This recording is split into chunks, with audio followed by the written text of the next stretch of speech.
The story of the second season of Grand Blue Dreaming takes place in a world that is split into two completely different environments, each with its own strict set of rules. On one hand, there is the beautiful and calm underwater world of scuba diving, which requires absolute focus, safety protocols, and complete sobriety. On the other hand, there is the wild and chaotic life on land centred around the Peekaboo Diving Club, where the rules are based entirely on peer pressure, non-stop drinking games and stripping off clothes. The core system of this universe forces the characters to constantly jump between these two extremes.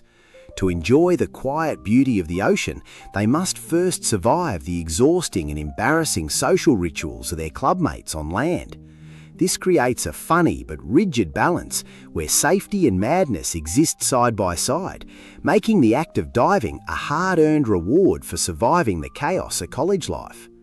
At the middle of this chaotic world is a college student named Iori Kitahara, whose entire life is driven by a massive disappointment and a constant struggle to survive. Before starting university, Iori spent years dreaming of a perfect, romantic and normal college life filled with pretty girls and quiet studying. Instead, his dreams were instantly crushed the moment he moved into his uncle's seaside shop and got dragged into the naked diving club.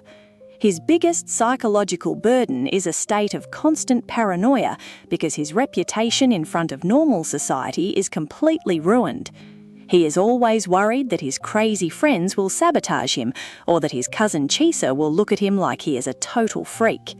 His exact goal throughout the story is to protect whatever little dignity he has left, pass his college classes and learn how to scuba dive properly so he can stand as an equal beside Chisa in the deep water, showing a real desire for self-improvement beneath his silly behaviour. The main obstacle in Iori's way does not come from an evil villain with a plan to take over the world, but from his own group of desperate college friends, especially his roommate Kohei Imamura and the other lonely male students on campus. The motivation of this group is driven by pure jealousy, loneliness, and a strict belief that if they cannot get a girlfriend, nobody else should either.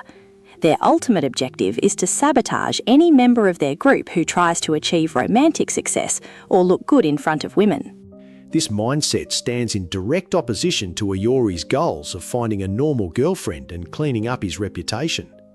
Whenever Iori gets a chance to go on a date or make a good impression, his friends instantly team up like a highly trained army to ruin the moment and drag him back down into their world of single misery. This group acts as a dark mirror to Iori's own worst habits, turning his daily life into a funny battle against people who use friendship as a weapon for social destruction. This constant social warfare is kept alive by the specific setup of the university club system and the local economy of the coastal town. The hierarchy inside the Peekaboo Club is completely absolute, meaning the younger students cannot say no to the older seniors like Tokita and Kotobuki, who can force them to drink or strip at any moment.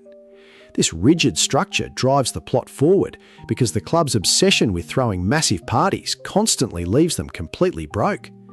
This systemic lack of money creates an ongoing financial crisis for the characters, forcing them out of their comfort zones to take on bizarre, high-stress part-time jobs or enter local shopping district contests to win cash.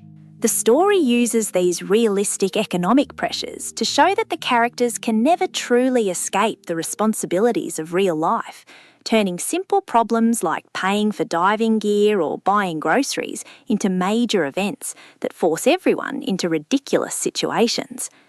The way the story progresses relies on a carefully planned pace that starts with random, episodic comedy sketches and slowly builds up to bigger, more important events.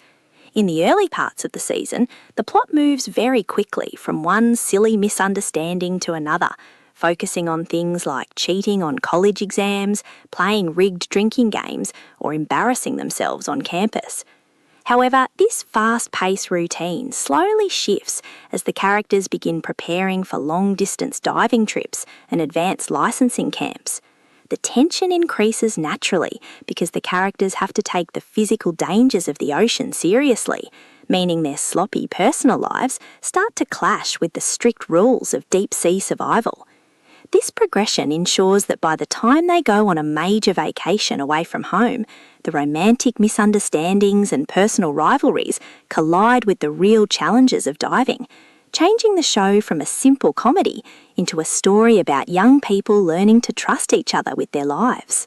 From a visual standpoint, the animation uses a very specific and jarring style to show exactly how the characters are feeling without needing a lot of deep explanation. The direction relies on sudden extreme changes in the art style, instantly switching from bright, normal slice-of-life drawings to terrifying, highly detailed monster faces with bulging veins and giant teeth whenever a character feels shocked, angry or betrayed. The layout of the scenes is also used to show the contrast between social pressure and personal freedom. When the characters are trapped inside the clubhouse during a wild party, the camera uses tight, crowded and sweaty angles to make the viewer feel how suffocating the peer pressure is. But when the characters finally jump into the ocean, the visual style switches to massive wide shots with crystal clear blue lighting, using the open space of the sea to create a sense of absolute peace, beauty and emotional clarity where everyone can finally relax. The world of sound works in perfect harmony with these visuals to make the funny situations feel incredibly intense and important. The sound design relies on extreme volume jumps, constantly cutting from absolute dead silence to loud, high-pitched screaming and shattering glass to make the comedic timing pop with maximum force. The musical score changes completely depending on where the characters are standing. When they are underwater, the audio uses gentle acoustic guitars and peaceful tropical melodies to emphasize the quiet majesty of nature. But the exact second they step back onto dry land, the soundtrack shifts into aggressive heavy metal guitars, intense thriller horns, or mock-epic classical music that treats a simple game of rock, paper, scissors or a drinking contest like a dangerous life or death battlefield, ensuring the audience feels the exact level of panic running through the characters' minds.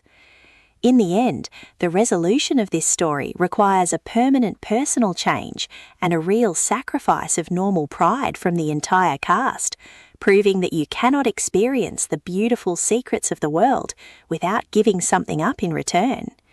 To earn the right to explore the beautiful deep ocean and build real, unspoken bonds of trust with his companions, ERE has to completely abandon his dream of being a normal, respected college student and fully accept the crazy, naked reality of his clubmates.